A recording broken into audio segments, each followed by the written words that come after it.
voilà une pratique qui nous vient du Nouveau Monde et plus précisément du Canada. Il paraît que c'est d'ailleurs excellent pour la concentration. Le lancer de hache a désormais sa fédération en France. Et ceux qui pensent que ce n'est qu'une affaire de muscles eh bien, vont être très déçus. Yanis Matisse, Quincy Russell et Brice Gervais. Ils viennent pour en découdre. Le regard noir, concentré vers un seul objectif. C'est l'armée des zombies devant, c'est la cible à dégommer. C'est satisfaisant de réussir à planter une hache comme dans les films en fait. Rassurez-vous, ils ne sont pas si méchants que cela.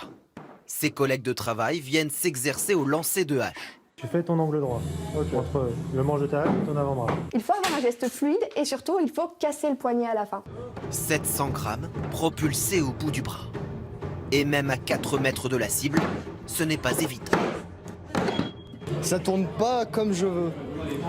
Je sais pas, je suis nul. Je pense que c'est plutôt la chance de débutant là.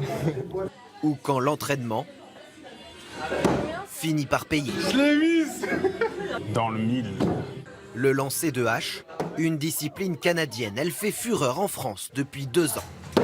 Des dizaines de salles se sont ouvertes à Nantes, Strasbourg et Paris. Ici, celle de Lyon affiche complet 15 jours à l'avance. On a la série Viking, Game of Thrones, etc., avec ce retour un petit peu au Moyen-Âge et aux choses un petit peu basiques, en moins d'1 heure. Donc tout le monde arrive à se faire plaisir assez facilement. Ça fait 1, 2, 3, 4 et 5.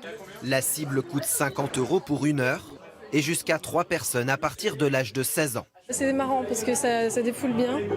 Mais en fait, c'est pas tant de la force. C'est un peu comme au basket, le mouvement du poignet joue beaucoup et du coup finalement ça réussit bien. Preuve de l'engouement, une fédération française de lancer de couteaux et de haches a été créée l'année dernière.